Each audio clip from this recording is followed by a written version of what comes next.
go as early as possible. That will give you a huge advantage. So there is this myth that if you get a corner seat, you kind of score better. If you know that you did bad in one of the speaking tests, just don't let that get you down. It should only motivate you to do much more better in the next one. Hi guys, welcome back to TOEFL with Juva. Today I talked to Vamsi. Vamsi just took the TOEFL and he wants to talk about his experience. Hi Vamsi, how are you doing? Hi, I'm doing great. So I just took the TOEFL test last month, and I'm very grateful for Juva for creating the YouTube videos and providing detailed instructions and specifying some formats for the test. And I'm here to share my experience. That's amazing. I'm so glad the channel was helpful to you. Tell us, Vamsi, what are you doing and where are you from? Well, a little bit about myself. I'm from India, and I'm currently pursuing my bachelor's in computer science and engineering, and I'm from IIT Palakkad, and I'm currently in my fourth year of study. Why did you take the TOEFL? Well, I'm planning to pursue my master's degree in computer science, preferably in US. So for that, I will be needing TOEFL as a prerequisite test. You took the TOEFL in the test center. What was your experience like? TOEFL in the test center, there are a lot of different kinds of what do you call different kind of experiences that you hear from many people, right? So for me, it wasn't that gruesome because so there is this myth that if you get a corner seat, you kind of score better, right? Mhm. So that was kind of true in my case since I kind of got the corner seat. So this kind of gives you an unfair advantage because one side of your perception is cut off. So kind of like the main element in scoring well in TOEFL, I feel, is focus, right? So when you're attempting TOEFL, your eyes are your enemy. So even if you take your eye from the screen for 1 second, if you lose focus even for a second, you're basically losing a mark or two. So that's kind of like the bottom line. So you have to make sure that will not happen. And the unfair advantage of the corner seat is that it kind of reduces that thing by half because you don't have the other side of your perception is just wall, and you just have to force yourself to not look the other way. So that kind of Okay. helped me a lot, right? Um, and another thing about the test center, which kind of what do you call makes people reluctant to go to the test center, is the speaking section. Mhm. You know, you kind of have that what do you call you kind of have that feeling that, oh my god, there are a lot of people around, how am I going to do it, you know, you have that anxiety, right, of having a social pressure that you're not going to be, what if someone else does much better than you on that day, right? And also everyone else in the test center will be getting the same question. They will be having the same speaking section, the same writing section, everything will be the same thing. So just basically make sure that you will not be hearing like just make sure that even though you hear what everyone else speaks, just make sure that it doesn't hit your confidence. You just have to make sure that uh, whenever you're speaking, you only focus on your voice and not on everyone else's. Like I know it is very hard. It's very hard to conquer this. And one tip I could give you is that when you are actually practicing, I would actually suggest you to have some music playing in the background, like very low volume. That it kind of actually helps, to be honest, because um, on that day, uh, in a new environment, it actually helps you, because your senses will be hit to 11, and you'll be very focused and active, and that can actually be your enemy. It can actually be a double-edged sword, because since you have your senses notched up to 11, you'll also be keen and observant, and you'll also pick up on what everyone else is saying, right? That's And excellent advice. yeah, and also one more thing is the test center has a timing, right? So they say that, oh, my test was on 3 p.m.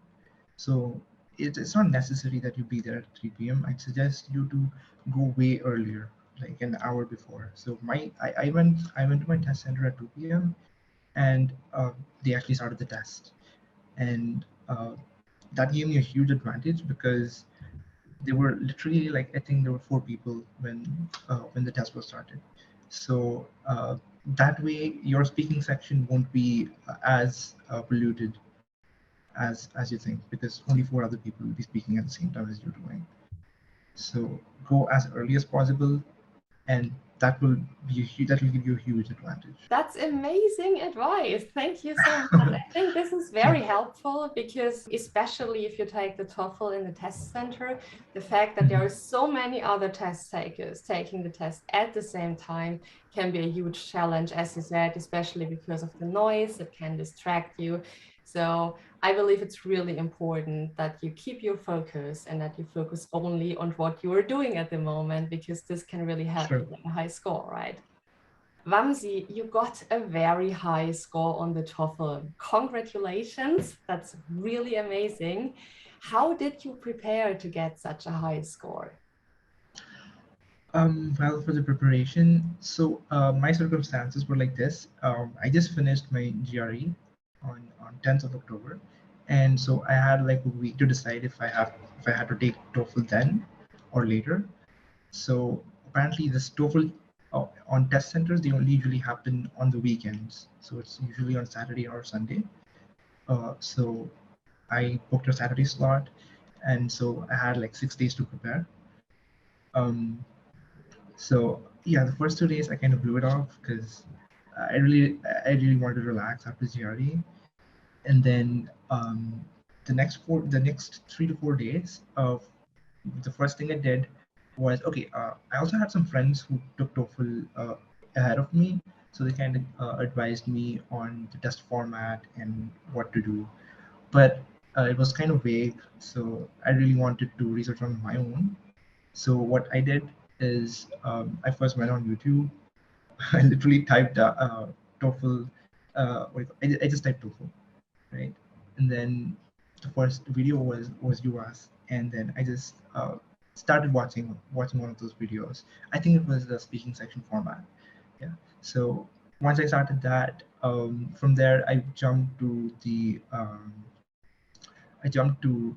format, the TOEFL format from the official ATS website, right? So once I got the format, and then I went to UA's video lecture series, right, on YouTube, and then I picked up each section one by one, and what are the strategies, right?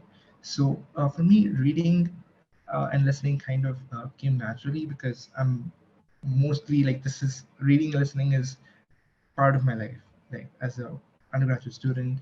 That's what I keep doing, right? And on TOEFL, the reading sections are mostly academic, right? So if you're not from an academic background, it's gonna be a little tough, right? So since it was academic literature, it was very easy for me to breeze through it. So I really didn't have to spend much time on reading section.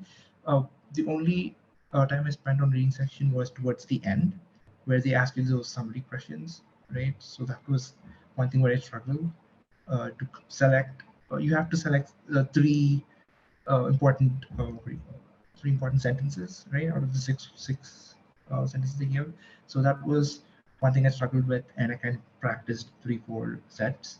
So that was out of the line. And for listening section, what I did is, I went through a video series again, and after that, there were some listening tests on YouTube, right? So I went through those. Uh, I mean, I found myself doing 2-3 mistakes on each lecture, and then I went back to your video series, and then I found that, okay, how do you actually, like, I found that you have to actually keep writing, right, when you keep listening. So that's one thing I didn't do at start. So I thought you just have to listen and keep it in the back of your head and then answer the questions, but you can't answer all the questions in that way. Maybe 2 or 3 you'll get right, but you can't really answer all the questions. So one thing I did was, while listening, I used to map out all the reasons. Like in between, they give that this so and so person did this for so and so reason. So kind of used, what I did was, I had like a flow chart kind of thing, right? So I just marked reasons. Like reason one, this is the reason. This was reason one. This was reason two. This was the event. This was what was intended, and what was the reason. So that way, that really helped my, you know, that really helped me answer listen section correctly, right? And after that, the tough part was speaking section. And for speaking section, I purely followed what Yuva said. Um, I first wrote down all the formats, right? From the first independent task to all the way to the fourth integrated task. So after writing all the formats, um, what I did is, so there were some speaking tests on YouTube, right? So I went through each of them, kind of fit whatever I was telling into the format, and I kept practicing. Like I think I kind of practiced over 20 to 25 speaking tests, Wow. because it was, for me it was really difficult because, okay, for one thing was, uh, because of COVID, I was back at home. I wasn't on call. I wasn't on campus. So that kind of really, you know, hindered my speaking ability, right? So I wasn't really speaking to friends. Like most of it was through chat or rarely meetings. So uh, that was uh, that was a hindrance. And the second thing was, I never thought it would be this tough to, come up with things and to say it on spot. And another thing was the pressure on the exam day. Like, it's, you either do it or you don't, right? It's kind of like a do or die thing. So one thing I kept in mind is that, if you know that you did bad in one of the speaking tests, just don't let that get you down. Like, it should only motivate you to do much more better in the next one, right? Because they take an average of all four tests, all four integrated tasks, right? So it's, if you feel like you've screwed up, okay, I actually felt this in the second integrated task, because there were people, the other people started their speaking section while I was doing my second integrated task. So I kind of got nervous in between. I, jumbled a few words here and there. I got nervous. I was like, okay, I think this thing was bad. Okay, like, in my mind, it got registered. It was like, okay, this second speaking section was bad. Okay, and then the third and fourth, I actually put more effort into them, right, to not screw up.